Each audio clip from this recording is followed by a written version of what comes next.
Hey, so last week, at the end of last week, I talked about my uncle who passed away and that I was going to be going out to the funeral.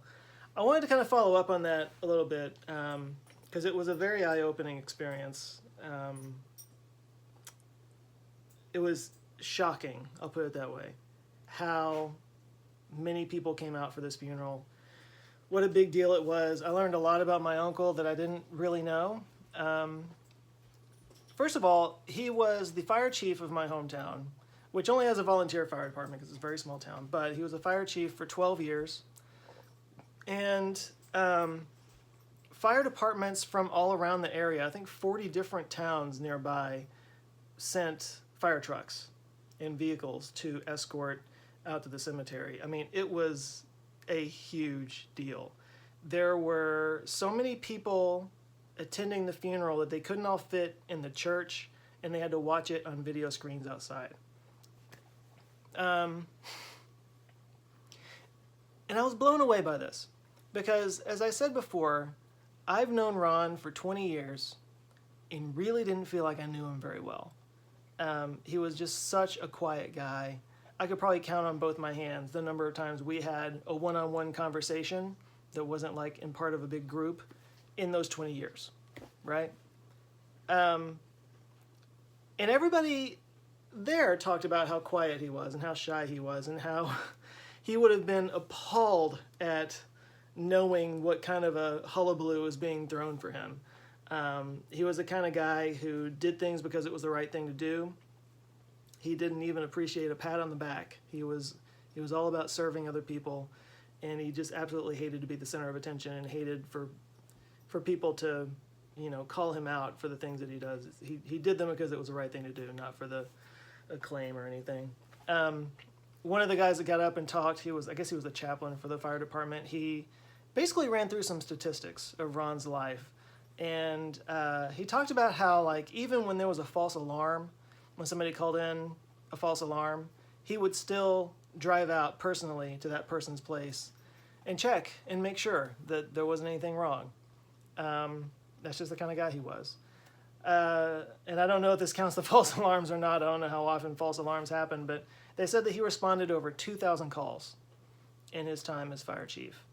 And that was just as fire chief. He was a part of the fire department, obviously, before that, and he became the fire chief later. But he touched a lot of people. There were a lot of people there mourning him who had worked with him, who he had come out and protected at one point or another, who he had put his own safety second to theirs. And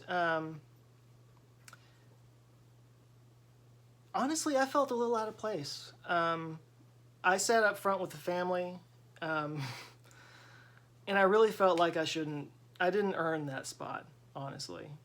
There were so many people that were like standing in the back and outside that were bawling their heads off because they knew him really well and loved him dearly and spent a lot of time with him. And they really probably should have been where I was. I felt like I didn't really deserve to be sitting where I was. I mean, yes, I was family, but I wasn't close with him. In my defense, when I got there to the church, my mom had texted me and said, hey, when you come in, take a left, go down this hallway, that's where the family's going to be. And I was like, okay. So I went where she told me to go, and so we're just kind of hanging out over there. And then next thing I know, we're just kind of being escorted in, and I was like part of the procession that walked down the aisle, and everybody's standing, and they're looking at me all forlornly, and I'm kind of looking around like, oh, I didn't realize I was going to be part of the parade here. But it just really got me thinking about how do you measure a human life, What really matters in the end? Because, again, I wasn't around Ron. I didn't see him in action. I wasn't one of the people that he came out to save because my house was on fire or anything. I always liked him. We got along. I thought he was a great guy. But I didn't see that side of him, like, at all, ever, in 20 years. But a lot of other people did see that. And they talked about, even though he was such a quiet guy, he led by example.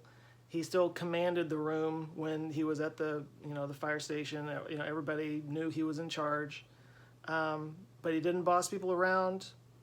He was the kind of leader that people followed him because he was doing the right thing, and he didn't throw his weight around. And I don't know, it just kind of got me thinking about like how much different I am from that. Ron was not a talker. I am a talker. I am talking right now. Like, I make my living talking, and I like to think that I'm impacting the world in a positive way by doing that. I mean, people tell me I do. I hope that's true. But I guess the point is, like, if you're not a talker like me, if you're not somebody that puts yourself out there in that way, there are other ways you can put yourself out there and still make a huge impact on the world. Because Ron certainly did, and it's just it was a stunning thing to see. I mean, when you got out to the cemetery, again, it was like this endless line of emergency vehicles. Like, we were all kind of joking. It's like, I hope there's not a fire right now because all the fire people are here. But we got out to the cemetery, and the two fire trucks had their ladders up, and they had hung an American flag between the ladders. They gave him full, I don't know if you call it military honors or whatever, but they had the flag over the coffin, and they folded it up in the triangle, and they gave it to my aunt. They had a guy play taps. They had, that was my dog. They had a bagpiper play Amazing Grace at the gravesite. They also did something that I'd never seen before, and I thought it was an interesting experience. But they did what they called a final call, which is what fire departments do to sort of way to keep the tone good, Jake. Thank you. They did this thing called the final call, which is basically they get on the radio and basically relieve him of his duties. It almost kind of made me think of the Night's Watch, like my watch is ended kind of thing. That was really emotional and got a lot of people choked up. But anyway, when he first kind of was diagnosed with this cancer, they set up a fundraiser, and they planned it out in advance. And it was going to be partly for him and partly for a girl named Misty, who I actually went to high school with. Like, we were friends in high school. We graduated together.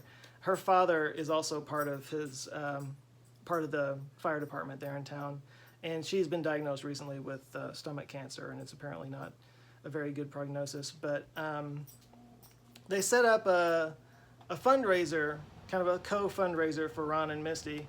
And Ron didn't even make it to the fundraiser. Like, he didn't survive long enough. So I had mentioned before, he set up a scholarship fund.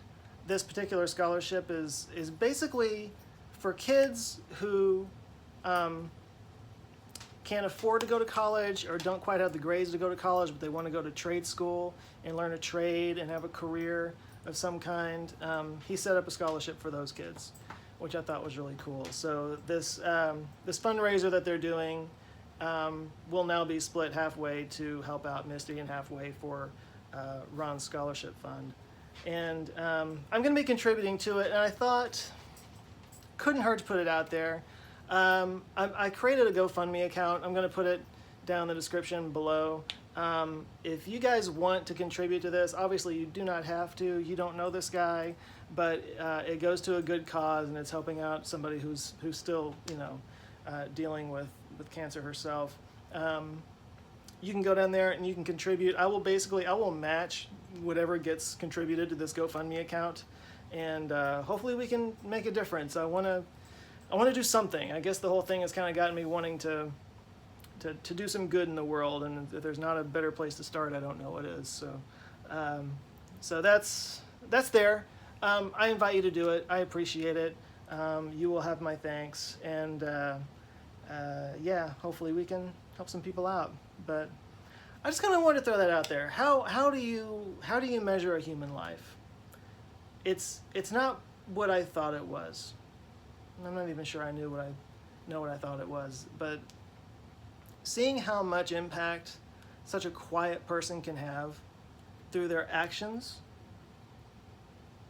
has just made me think a lot about what we can do as people.